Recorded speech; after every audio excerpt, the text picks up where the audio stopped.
été tranché. Bon, ce qui me gêne effectivement, c'est qu'il y a eu des procédures qui, on a baladé l'opinion, et c'est le contraire du bon gouvernement. Alors attention, n'accusons pas le Premier ministre qui prend une décision d'être le responsable de ce mauvais gouvernement, alors qu'il y a effectivement 15 ans d'atermoiement administratif et politique, au bas mot.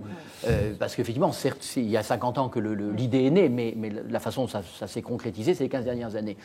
Du coup, c'est embêtant parce que par rapport aux citoyens, on a vraiment une fois encore l'impression que finalement, ce sont des questions d'opinion qui l'emportent.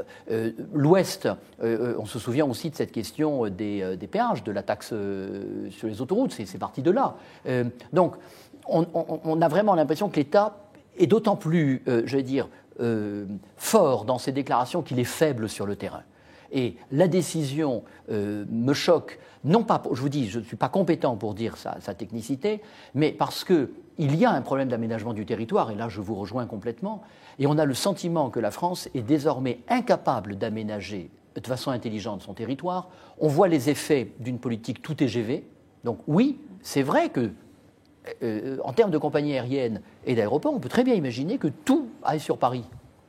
De la même façon, on n'est plus capable de faire des grandes villes. Or, Nantes pourrait être vraiment une métropole essentielle pour la Bretagne. De la même façon, au moment où on a refait les régions, on n'a pas voulu toucher, pour des raisons strictement politiques, parce que Jean-Yves Le Drian ne voulait pas qu'on touche à l'équilibre politique de la Bretagne. On n'a pas mis le département de Loire-Atlantique dans la région Bretagne, alors qu'on aurait pu recomposer. Pour préserver Rennes et son rayonnement. Mais oui, et moi je trouve vraiment que c'est très triste parce qu'on n'a plus d'État stratège, il n'y a plus la DATAR, et du coup on est, je dirais, une sorte de monstre soviétique qui ne sait plus véritablement comment aménager son territoire. Sur la question des procédures, moi je voulais rebondir parce que moi je me rappelle quand même très bien quand Manuel Valls annonce sur une radio nationale qu'il faut faire un